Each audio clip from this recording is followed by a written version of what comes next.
Dubai is a money-making machine driven by a strategic vision, careful planning, and some really smart decisions that led to a one-of-a-kind economic model. This model is very different from how any of the world's most developed countries make money, and it helped Dubai become the first Gulf economy to succeed after running out of oil. But now something has changed, and Dubai's economic engine is in real danger for the first time after working well for decades. And if the Emirate wants to stay alive, it needs to make big changes quickly. So, how did it get so bad to begin with? Why is it no longer enough? And where does the Dubai wonder go from here?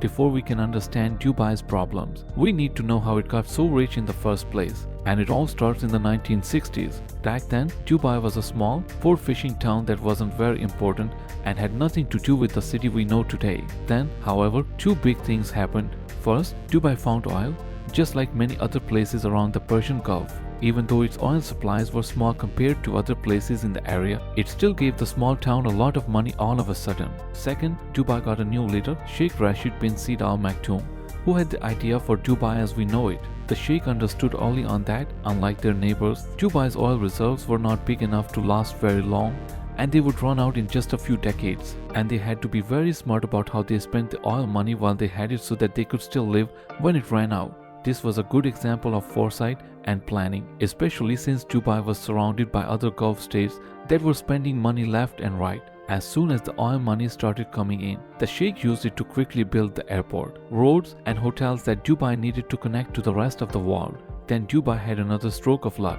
Before that, there was another city in the Middle East that was basically in the same position as Dubai is now. It was a city where Western companies had their regional headquarters, a city with fancy restaurants and luxury shops, and a place where rich and powerful people from the region went to have fun and spend their money. Back then, this city, Beirut, which is also called the Paris of the Middle East, was the capital of Lebanon. But when the Lebanese civil war started in the 1970s, things changed. Beirut was suddenly taken off the map, and the spot where it had been was now empty. Beirut had been the region's multicultural center of luxury, fun, and money. This was Dubai's chance, and it knew it. The leader of Dubai changed the rules so that Western banks, accounting firms, and law firms could set up branches in the Middle East. This gave them a safe, Western-friendly place to do business. Rich people from all over the Middle East who had their money in Beirut started moving it to banks in Dubai. They now had all these professional services right in their own backyard and didn't have to fly to London or Zurich to hire a first-class Western lawyer.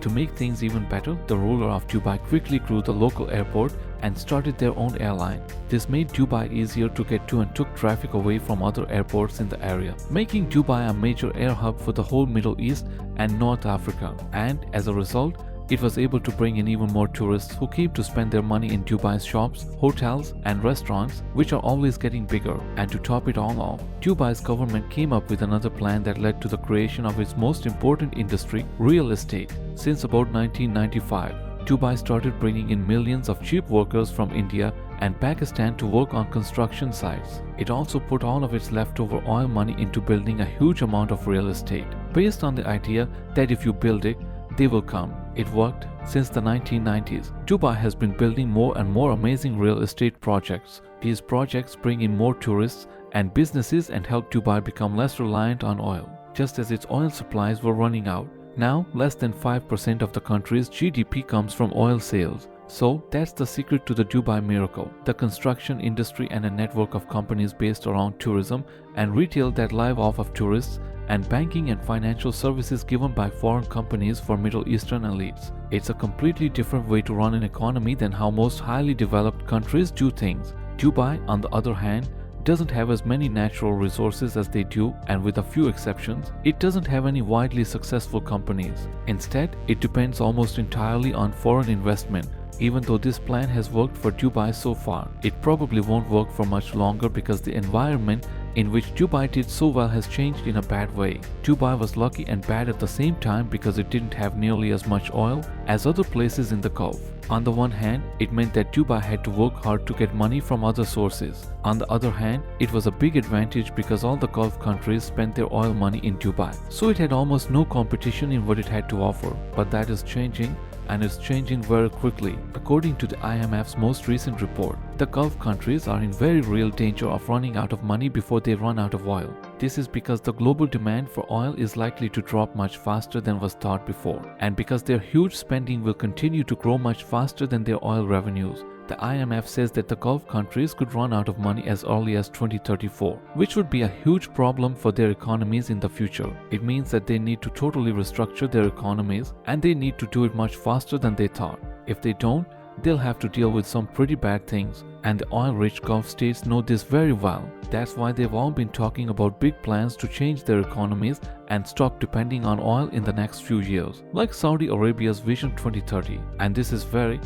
bad news for Dubai, because the answer that all the Gulf countries came up with is to basically copy Dubai's economic model exactly the same way. So they are all now opening up, making their laws and rules less strict, trying to attract tourists, and spending a lot of money on big construction projects, which is basically everything that Dubai has been doing successfully for decades. But this means that Dubai won't be the only place in the area that has all of these things to offer. Now, all of its friends will be trying to do the same thing. It basically means that production and demand in the Gulf will change a lot over the next few years, which will be bad for Dubai, and that will probably hurt the only other part of Dubai's economy that is still strong: the real estate and building industries. Before, Dubai's oil money paid for its huge growth and projects that kept getting bigger and better. But now that the oil is gone, the real estate industry relies on money that mostly comes from outside the country. This money comes from buyers who pay to build new real estate, or from people who buy that real estate, often as an investment.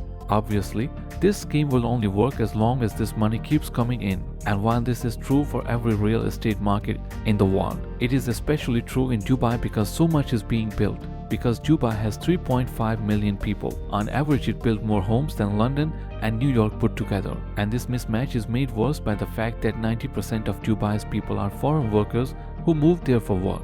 And since it's pretty hard for them to become Emirati citizens, they will leave one day. This means that most apartments in Dubai are bought as short-term investments rather than permanent homes, and the local people could never keep up with the demand.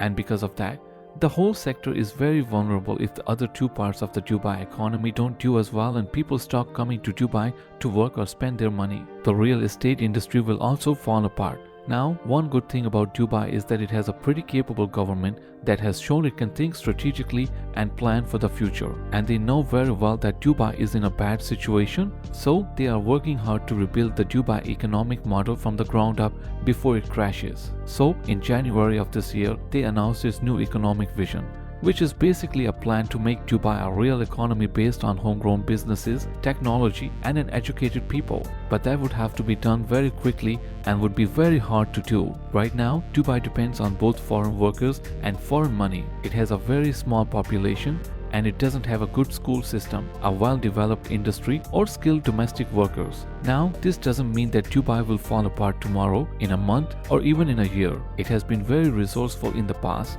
and the Dubai government is working hard to find a way to dodge the problems that are coming. But no matter what happens, this is the end of an era for Dubai. Either the city will be able to change totally, or its economic miracle might not last for long.